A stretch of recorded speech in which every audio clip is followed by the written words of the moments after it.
Two words. Not talking about Kanye and Yasin Bey song. Two words. Needed, respected. Think about how most executives spend a career believing those two words mean roughly the same thing. They do not.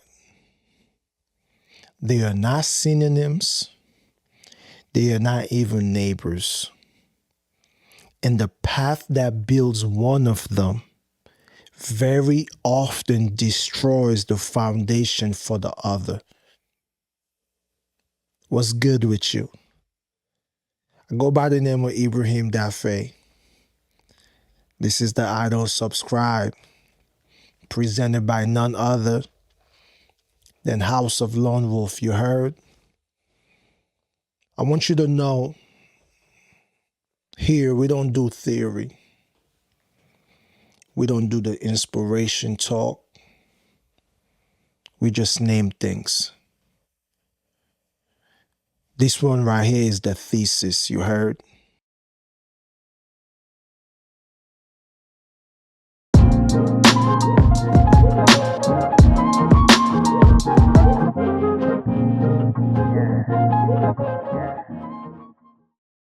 I'm going to just draw an invisible line because being needed means the system cannot function without you. Being respected means, well, the system will not want to.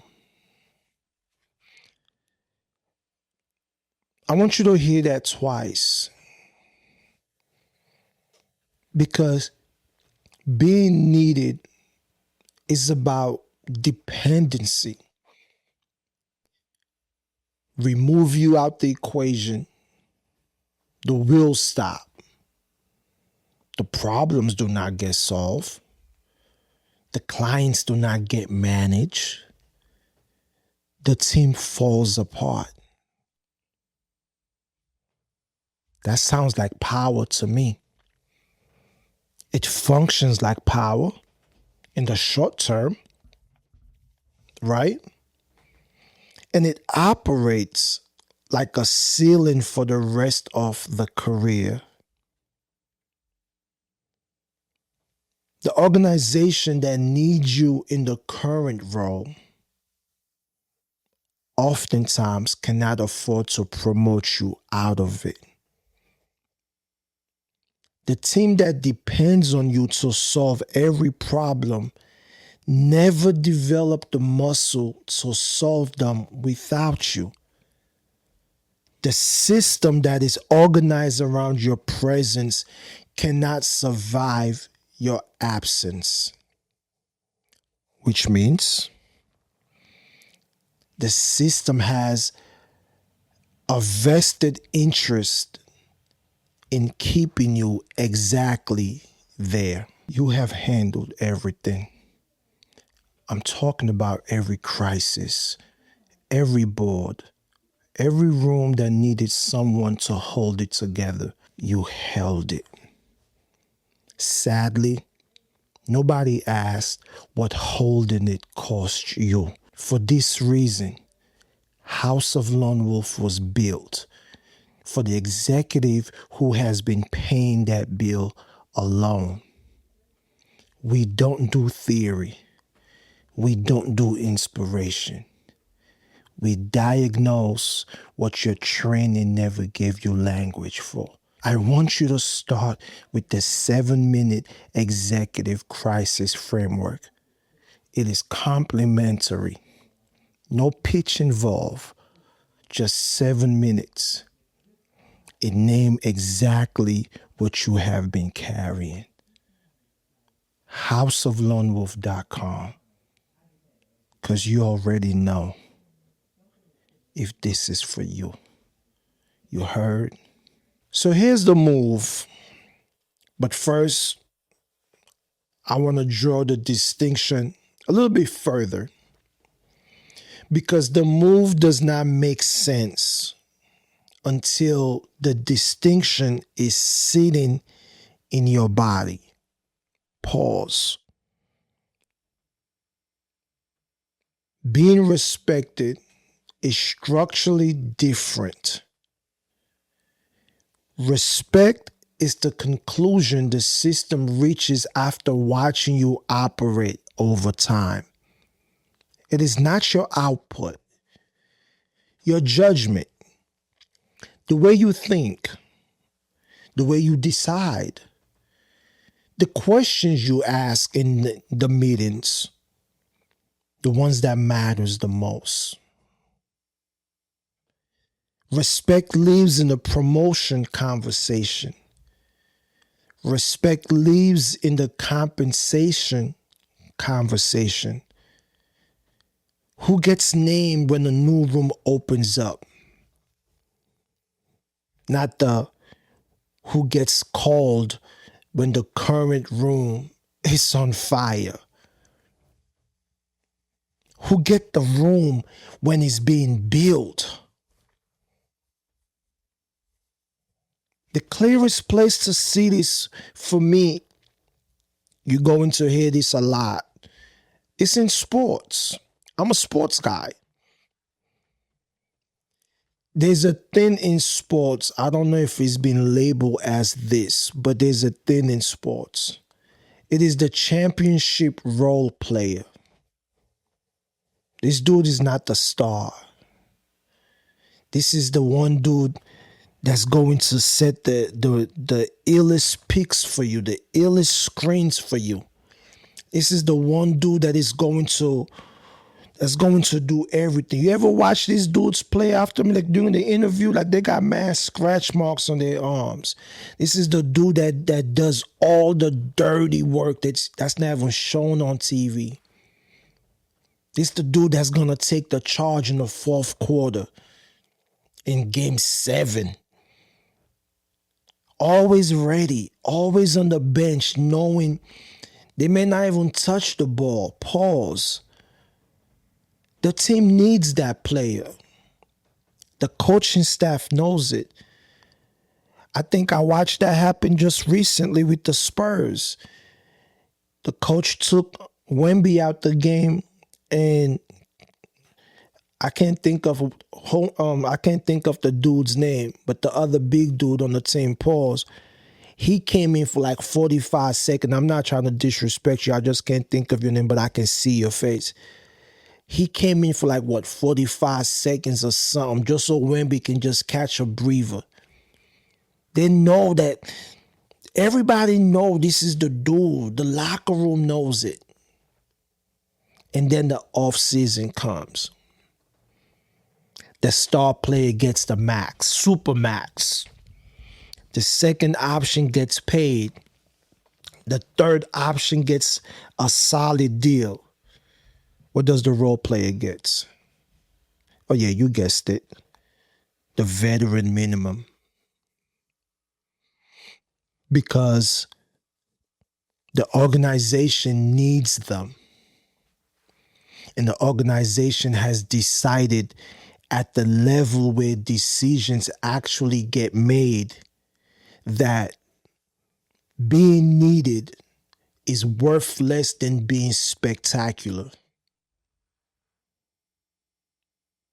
So yeah, the role player gets the ring. The role player gets the congratulations. Get the locker room appreciation. But the role player does not get the room. I'm not trying to make this a basketball story or a sports story. This is just the story of every executive who has been essential to every room they have ever been in and cannot figure out why the room keeps belonging to somebody else. Same pattern in music. I'm not LL Cool J, but you're going to find out over time that I am a maniac for music. the producer who built the sound, the songwriter who wrote the chorus, the session musician who played the run that made the record. All of them in the room when the Grammy is given to the artist. All of them. None of them holding the trophy at that Grammy stage in front of everybody. Maybe behind the scene, but not at that stage. The same pattern in corporate America in a way nobody has bothered to name it. The executive whose name is on every email thread, whose phone is in every escalation, whose calendar holds every emergency, and whose name is not on the slide when the next leadership announcement gets sent to the firm. I want to be honest about how this happened. The strategy that taught you to be needed was not wrong to teach you that. Listen, man, if you came up in an environment where proving yourself required doing more than what was asked, and most executives listening to this, they actually being needed was the safest strategy available for them, what do you think happens? Because when you are needed, you are kept. If you are kept, you are safe. That logic worked. It got you in rooms you had no other way to get into. That strategy deserved its respect before we name what it cost. Because the work ethic, I'm talking about the availability, the willingness to carry what other people will not, those are real virtues. They are the reason you are listening to this right now from wherever you are. The problem is not that the strategy was wrong for where you started. The problem is that the strategy did not come with an expiration date. At some point, and this is the point that separates the executive who transition into the rooms that they deserve from the ones who keep being essential to the rooms they have already outgrown. The strategy has to shift from being needed to being respected, from availability to authority, from the person who solves the problem to the person who changes the condition that is creating the problem. So I'm going to just share one move with you. Not two, not three, not four, not five. LeBron James, Miami press conference. Because I'm going to give you one move because the distinction between needed and respected is not tactical. In my opinion, it is structural. And structural problems do not get solved through tactics. The move is simply this. Stop solving for being needed and start solving for being right. Think about it. Being needed means making yourself essential to the current problem. That's being the answer. Being respected means developing and consistently demonstrating judgment, which means sometimes you're going to say something nobody asked for. Sometimes you are going to name the problem that is downstream of the one everyone is focused on. Sometimes declining to solve the immediate problem because solving it prevents the team from developing the necessary capacity to solve the next version themselves. Judgment is not availability. Judgment is the thing that makes people want your presence in the room, not because the room breaks without you, but because the room makes better decision with you in it. Pause. That requires something the person who built a career on being needed does not do easily. It requires being willing to be wrong in public. I'm not talking about reckless, irresponsible. I'm talking about willing to take a position, defend it, update it when the data changes, and do all of that visibly so the people in the room can watch you reason and not just watch you perform. The executive who is only needed never has to show their work. They just deliver the answer. But the executive who is respected shows the work every time. Because the work, the thinking, is the thing worth respecting. You heard? Let me give you one more piece. The shift from needed to respected requires you to stop answering every call on the first ring. It's not about being unavailable. It's about being selective. The executive who answers every call at any hour for any level of urgency ultimately trains the organization to call at every hour for every level of urgency.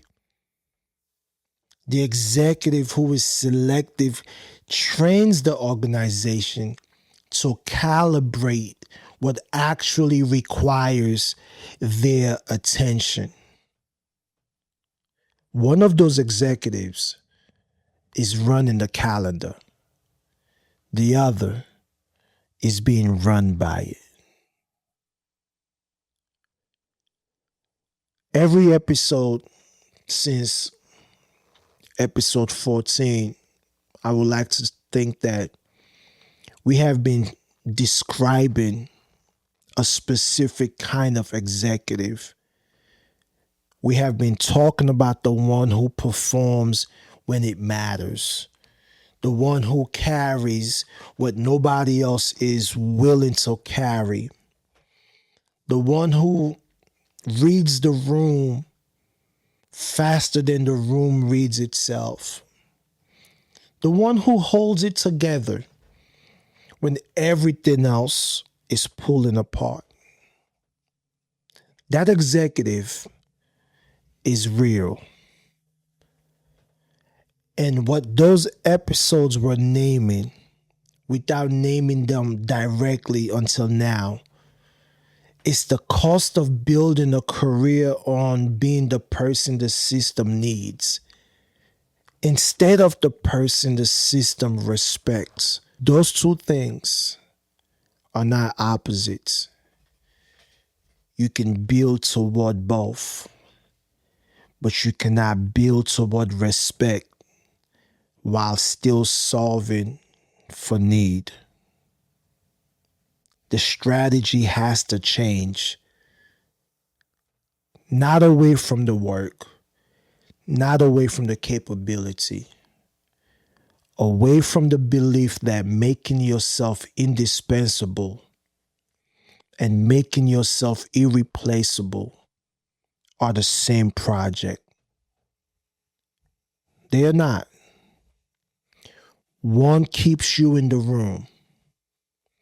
The other builds you the next one. Consider it. Until next time, I'm Ibrahim Dafe, and I don't subscribe to the idea that being the person everyone calls is the same as being the person everyone follows. You dig? And I'm out.